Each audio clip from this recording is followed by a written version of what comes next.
the streets of the quiet town of Riverton had recently gained a new face. A fruit vendor named Victor. He was in his early 40s with a rugged look that suited his tough, quiet demeanor. Every morning, he set up his colorful fruit stall by the busy marketplace, greeting customers with a slight nod and letting his fresh produce do the talking. His cart always had the freshest apples, oranges, and berries, drawing in curious customers from every corner of the town. Despite his quiet charm and hard work, something about Victor seemed a bit off. He was friendly enough, yet there was an unsettling air about him. Perhaps it was his sharp, cold eyes or the way his hands seemed to tremble slightly when a certain type of customer approached. Nevertheless, people liked his fruit, and his business grew steadily. Among his regulars were local shopkeepers, students, and families. Everyone praised Victor's fruits, unaware of the darkness lurking behind his calm facade. However, there was one group of people who seemed to unsettle Victor: the well-dressed businessmen from the large corporation that owned much of the town's real estate. Every time one of these men stopped by his stall, Victor's jaw tightened and his gaze turned colder. It wasn't long before whispers about Victor's past began circulating in the town. No one knew much, but rumors suggested he had come from the city, leaving a shadowy life behind. Riverton, with its peaceful charm, was supposed to be a fresh start for Victor. But unknown to the townsfolk, Victor had come to Riverton for more than just selling fruit. He had come for revenge. Years ago, a wealthy businessman named Richard Stokes had wronged Victor in a way that shattered his life. Victor had been an employee at one of Stokes's companies, and after a cruel betrayal that led to his downfall, Victor lost everything: his job, his family, and his dignity. And now, with careful precision, Victor had chosen this small town to settle an old score. Stokes frequently visited Riverton, conducting business with the local elite. Victor's plan was simple. He would bide his time, wait for the perfect moment, and exact his revenge on those responsible for his suffering. And what better cover than that of a humble fruit vendor? As Victor handed a customer a ripe apple, his mind wandered to the past, reliving the betrayal that brought him here. This wasn't just a new chapter in his life, it was a carefully crafted trap. And soon, one of his customers would pay for the past. Victor's stall continued to attract customers, but behind the friendly exchanges, he was always watching, waiting. His eyes scanned the crowd each day, seeking out anyone connected to Richard Stokes. Victor's careful patience gave him time to study the businessmen who frequented the town, mingling with the local merchants. To the townspeople, they were just more customers, but to Victor, they were targets, pieces of a puzzle that would lead him to his ultimate goal: Stokes. One afternoon, a man named Gregor approached Victor's stall. He was impeccably dressed, carrying himself with the arrogance of someone used to wealth and power.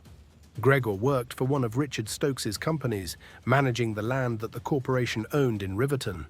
He greeted Victor with an overly enthusiastic smile, the kind that masked hidden motives. Victor's jaw clenched as Gregor picked up a perfectly polished apple from the stand. "This looks good," Gregor said casually, flipping the apple in his hand. Victor forced a smile, nodding. "Best in town," he replied in his low, calm voice. As Gregor paid and turned to leave, Victor's eyes followed him. There was a sharpness to his gaze, as if he was trying to calculate every detail of Gregor's movements. Victor knew Gregor had connections to Stokes, but he didn't want to act hastily. His plan was too important to rush. He needed more information, more certainty before he could make his move. That night, Victor sat in his small, dimly lit apartment above a bakery near the market. His walls were covered in notes, photos, and maps of the town. Tacked in the center was a picture of Richard Stokes. Around it were smaller photos of businessmen and employees linked to Stokes's real estate empire, including Gregor. Victor had spent months building this web, gathering details and watching their every move. He was getting closer. He could feel it. But something about Gregor unsettled him. While Victor usually remained calm and calculated, he felt an urgency creeping in. Gregor had a smugness about him, like he knew something Victor didn't. It irritated Victor, gnawing at the edges of his self-control. His pulse quickened as he thought about the man, wondering if Gregor was a step ahead or just another arrogant fool wrapped up in his own power. The next day, Gregor returned to Victor's stall, this time with a colleague. Victor's sharp eyes noticed every detail. They laughed as they picked through the fruit, oblivious to the storm brewing in Victor's mind. "You know, this place has a lot of potential," Gregor said, looking around the bustling marketplace. "We could make a fortune here." Victor stayed silent, his smile thin. Gregor and his colleague left after making a few purchases, but this time Victor didn't just let them walk away. His mind raced, calculating his next move. These men were the key to his revenge, and it was time to take action.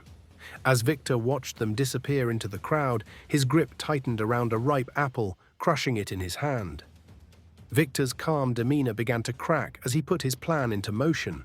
His mind was a battlefield of conflicting thoughts, his need for vengeance versus his desire to stay unnoticed. But with Gregor and his colleagues showing up regularly, talking about their expansion plans, Victor knew it was time to make his move. That evening, Victor stayed at his stall longer than usual, pretending to pack up. He watched the marketplace slowly empty out as the sun dipped below the horizon. He knew Gregor and his business associates often had meetings late at the local cafe nearby, strategizing about their projects. They thought they were untouchable, sitting with their backs to the world, discussing deals that would crush smaller vendors like Victor. As night fell, Victor quietly followed Gregor's usual path, sticking to the shadows, staying out of sight. He knew the town better than anyone, its winding streets, narrow alleys, and shortcuts through the market district. Gregor, engrossed in conversation with another colleague, didn't notice Victor's presence behind him. They arrived at a small, dimly lit pub, a regular spot for businessmen like Gregor. Victor slipped inside unnoticed, taking a seat in a dark corner where he could observe without being seen. Gregor and his friend sat at a table near the back, speaking in low voices. Victor strained to catch pieces of their conversation. "He doesn't even know what's coming," Gregor sneered, taking a sip of his drink. "This land deal will push him out. He'll have no choice but to sell." The words stung Victor, but he remained outwardly calm. He knew exactly who they were talking about, another local vendor who had been struggling to keep his small fruit stand afloat. Stokes's men had been slowly squeezing him out of business, just like they had with countless others. But tonight was different. Victor wasn't going to just sit back and let it happen. As Gregor and his colleague laughed about their plans, Victor slipped out of the pub and waited in the alley. He could feel his pulse quickening as his fingers clenched into fists. His mind raced, but he knew he couldn't let his anger cloud his judgment. He needed to act carefully. When Gregor finally stepped out of the pub, Victor made his move. He approached Gregor from behind, his steps silent in the dark. A moment of hesitation crossed Victor's mind, but it was too late to turn back now. "Gregor," Victor's voice was calm, cold. Gregor spun around, startled. "Who?" Before he could finish, Victor grabbed him by the collar and slammed him against the wall. Gregor's eyes widened in fear. "What the hell are you doing?" he gasped. "You don't know who you're messing with," Victor whispered, his grip tightening. "You've taken everything from people like me." Gregor struggled, but Victor's rage made him strong. In that moment, he felt all the frustration, anger, and betrayal that had been building up inside him. "Please, I don't know what you're talking about," Gregor pleaded, but his voice was cut off as Victor shoved him harder against the wall. Victor leaned in close, his voice low and threatening. "You're just the beginning." He released Gregor, who stumbled back, clutching his throat, gasping for breath. Without another word, Victor disappeared into the shadows, leaving Gregor terrified and shaken. Victor's heart pounded in his chest as he made his way back to his apartment. This was just the first step in his plan. He had shown Gregor a glimpse of the darkness that lay beneath the surface, but it wasn't enough. Not yet. The real game had only just begun. The night of his confrontation with Gregor had changed something in Victor. He felt a strange sense of satisfaction, though it wasn't enough. He had barely scratched the surface. Gregor had escaped physically unharmed, but Victor knew the seeds of fear had been planted. Still, there was much more to do. The next day at the marketplace, things appeared normal, but Victor's sharp eyes noticed subtle changes. Gregor arrived late, looking visibly shaken. He kept glancing around, almost paranoid. Victor smirked to himself as he prepared his fruit stall. His plan was working. Gregor was on edge. Victor's interactions with customers remained unchanged. He continued to offer them his usual fruits, smiling politely, but all the while his mind was ticking away, calculating his next move. The people around him were oblivious to the brewing storm. His usual customers, unaware of his darker intentions, greeted him warmly as always. To them, Victor was just the hard-working fruit vendor they had come to know. But Victor knew Gregor had talked. Rumors began to spread about a threat to the businessman, whispers that someone was targeting those involved in the land deal. It was clear that Gregor was trying to warn his colleagues without admitting to his own encounter with Victor. The talk of a mysterious threat only fueled Victor's desire to strike again, this time with more precision. One afternoon, as the market buzzed with activity, Victor noticed someone new at Gregor's side. A man, tall and well-dressed, who seemed too calm, too composed compared to Gregor's anxious demeanor. Victor guessed he was another associate, someone sent to assess the situation and protect their interests. Victor observed from a distance, biding his time. He didn't want to act too hastily. Patience was key. He had learned that from the streets, where the wrong move could cost everything. Instead, he focused on his next steps. This man was his next target. Unlike Gregor, he wouldn't get away so easily. The opportunity presented itself later that week. The new associate, who Victor had learned was named Henry, began taking the same route to and from the marketplace each day. Henry was cautious, but not paranoid, and that was his mistake. Late one evening, when the streets were quiet and the market had long closed, Victor followed Henry through the narrow back alleys of the town. The dim streetlights cast long shadows, and the air was thick with tension. Victor knew the alleyways well. He moved swiftly, his footsteps silent on the cobblestones. Henry was distracted, speaking into his phone, oblivious to the danger behind him. Victor moved in, a dark figure blending into the night. With a sudden burst of speed, he grabbed Henry from behind, dragging him into the deeper shadows. Henry struggled, but Victor was stronger, his anger giving him the upper hand. "You're working with Gregor, aren't you?" Victor's voice was cold, calm. Henry gasped, his eyes wide with fear. "Please, I don't know." But Victor wasn't interested in hearing excuses. This time he didn't let go. His grip tightened as he dragged Henry further into the alley, where no one could hear him scream. In moments, it was over. Henry's body slumped to the ground, lifeless. Victor stood over him, his breathing heavy. The satisfaction returned, stronger this time, but as he looked down at Henry, something shifted inside him. This wasn't just about revenge anymore, it was about power, the power to control the lives of those who had once looked down on him. Victor left the alley, his mind already planning his next move. He had crossed a line and there was no turning back. He was no longer just a fruit vendor, he was something else entirely. A predator, hiding in plain sight, waiting for his next victim. Victor's sense of power had grown with Henry's death. He felt invincible, a master of the shadows who could manipulate life and death at will.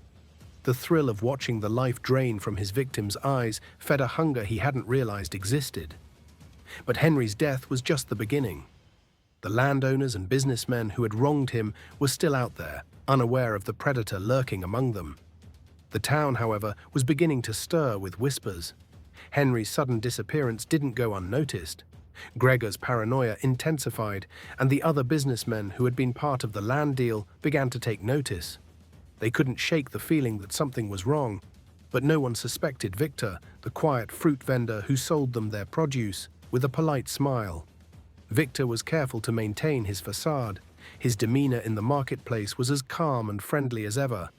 He made sure to ask about Gregor's well-being whenever they crossed paths, feigning concern over Henry's disappearance.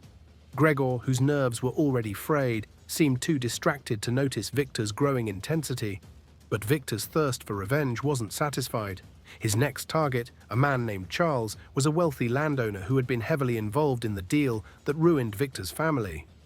Charles was known for his arrogance and complete disregard for anyone he considered beneath him, making him the perfect prey for Victor's growing rage. Victor began to follow Charles discreetly, learning his routine, understanding his vulnerabilities. Charles lived on the outskirts of town in a sprawling estate. Every week, he came to the marketplace to oversee his business dealings, often flaunting his wealth and treating the vendors with disdain. Victor observed all of this, waiting for the right moment to strike. One evening, as Charles prepared to leave the marketplace, Victor approached him under the guise of offering a fresh basket of fruit. "For your family," he said with a smile, handing Charles the basket. Charles barely acknowledged him, grabbing the basket and muttering something dismissive before heading toward his car. Victor watched as Charles left, knowing that the fruit wasn't just a friendly gift. Hidden within the basket was a carefully prepared dose of poison, one that would work slowly over the next few days. Victor had become an expert in crafting his deadly mixtures, using his knowledge of local herbs and toxins to ensure that his victims' deaths looked like natural causes. The following week, the news spread through the marketplace like wildfire. Charles had fallen gravely ill.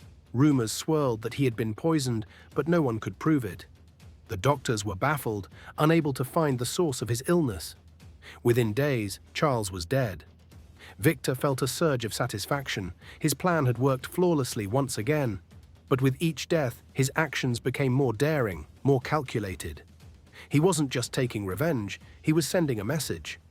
Those who had wronged him would pay with their lives, one by one. Despite his growing body count, Victor remained invisible to suspicion. The townspeople continued to treat him as just another vendor, unaware of the darkness that lurked behind his friendly exterior.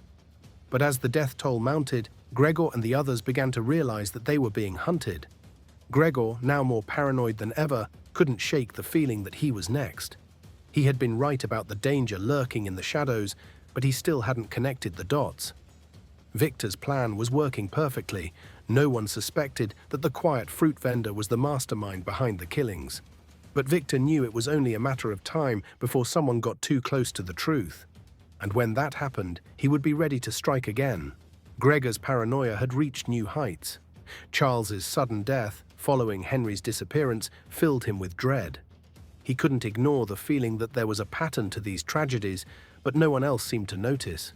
His mind raced, constantly searching for connections, but every time he thought he was onto something, the trail went cold. And the worst part, he felt like he was next. His anxiety began to affect his daily life. Gregor stopped visiting the marketplace as frequently, only sending his workers to handle his affairs. He locked himself away in his office or at home, obsessively reading the local news, searching for clues that might help him understand the string of deaths. Still, the identity of the killer eluded him. Meanwhile, Victor observed Gregor's growing fear with grim satisfaction. His plan was unfolding exactly as he had envisioned it. But Gregor was different from the others. He wasn't as careless as Henry or as arrogant as Charles. Victor knew that getting to him would require more patience. Gregor, once confident and imposing, was now a man unraveling at the seams. But his heightened caution meant Victor had to be even more meticulous. Victor continued to maintain his friendly guise at the marketplace, but now he subtly began planting seeds of doubt among the other vendors. He whispered rumors of a curse on the businessmen, suggesting that their wealth was built on ill-gotten gains and that fate was finally catching up with them. The vendors, intrigued by the gossip, began to spread the rumors through the town. The narrative shifted from random tragedies to something more sinister. Talk of vengeance, fate, or a mysterious curse. Gregor heard the rumors, and it only added to his paranoia. He couldn't shake the feeling that someone was out to get him. His fear drove him to reach out to Victor, though unknowingly he was seeking solace from the very man responsible for his nightmares. One morning, Gregor stopped by Victor's fruit stall. He looked disheveled, his eyes sunken from lack of sleep. "Victor," Gregor muttered, his voice shaky, "you've heard the rumors, haven't you? About the curse?" Victor, calm as ever, nodded sympathetically. "I've heard people talk, yes. It's unsettling, isn't it?" Gregor swallowed hard, glancing around nervously. "Do you think it's true, the curse? What's happening to us?" Victor paused, carefully choosing his words. "I don't believe in curses, but I do believe that sometimes the past catches up with us. The things we do, they leave marks." Gregor's face paled. Victor's words seemed to strike a nerve, as if confirming his deepest fears. "I didn't mean for any of it to happen. Gregor whispered, more to himself than to Victor. It was business, nothing personal. Victor watched Gregor unravel further, his mind spinning in panic. He knew Gregor was on the verge of breaking, but he had to be patient. His time would come, and when it did, he would make sure Gregor's demise was as satisfying as the others. Later that night, Gregor made a decision. He couldn't sit by any longer. He had to investigate the deaths himself. He began making calls, searching for anything that might connect Henry and Charles to a larger conspiracy. The more he dug, the more he convinced himself that there was a hidden enemy stalking him. His heart raced every time he stepped out of his house, his mind playing tricks on him. He imagined shadows moving, people watching him, but he still couldn't figure out who was behind it. Unbeknownst to Gregor, Victor was watching him more closely than ever. Victor had always known Gregor would be the hardest to break, but now he saw the cracks forming. It was only a matter of time before he made his final move. Gregor's search for answers had consumed him. Night after night, he sifted through documents, spoke to people he barely trusted, and pieced together fragments of information that in his mind pointed to a conspiracy. But each new lead only deepened his fear. The deaths of Henry and Charles, once seeming like random events, were now part of a twisted puzzle, one where he was the final piece. It was a rainy evening when Gregor's obsession reached its breaking point. He had stayed up late at his office, searching through business records, connecting dots between the victims.